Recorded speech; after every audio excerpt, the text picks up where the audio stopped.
অনেককে নিয়ে এসে খাওয়ান, এটা আমার জানা আছে। একটা মস্করা পাইছেন নাকি? ল্যাঙ্গুয়েজ ইউজ করছে, একটা মস্করা পাইছেন নাকি?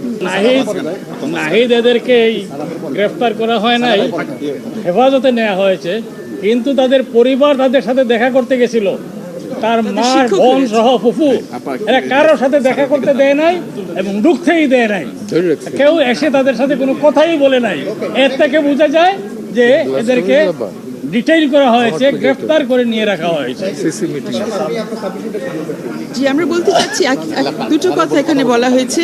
লাইভ গুলি ছড়ানোর কথা অ্যাডভোকেট মঞ্জুর রহিম বলেছেন। আরেকটি বিষয় আমাদের ছিল যে আমাদের সংবিধানে পরিষ্কারভাবে 102 ধারায় বলা আছে যে কাউকে যদি কোনো আইনি ক্ষমতা ছাড়া বা বেআইনিভাবে কারো হেফাজতে রাখা হয়, এখানে খেয়াল করবেন আটক রাখার কথা বলা হয়নি, ডিটেনশনের কথা বলা হয়নি, কোনো ম্যাজিস্ট্রেটের আদেশের কথা বলা হয়নি, শুধু বলা হয়েছে কাউকে যদি অন্য কারো কাছে বেআইনিভাবে অথবা আইনি কোনো ক্ষমতা বহির্ভূতভাবে রাখা হয় তার হেফাজতে, এটা নিয়ে আদালত নির্দেশ দিতে পারবে তাকে সেখান থেকে মুক্ত করানোর জন্য। আমরা সেই আদেশটি চেয়েছি।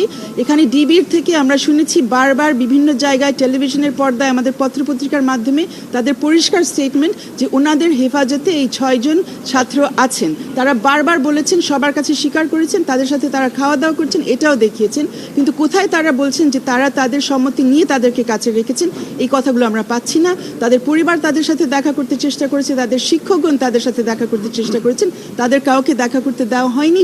ডিবির একজন অফিসার সেখানে বের হয়ে বলেছেন যে তারা দেখা করতে পারবেন না। তো তারা যদি ওখানে স্বেচ্ছায় যায়, তাদেরকে যদি আটক না রাখা হচ্ছে, তাহলে কেন কারোর সাথে তাদেরকে কথা বলতে দেওয়া হচ্ছে না, তাদেরকে কারোর সাথে দেখা করতে দেওয়া হচ্ছে না? নতুন এক্সপেল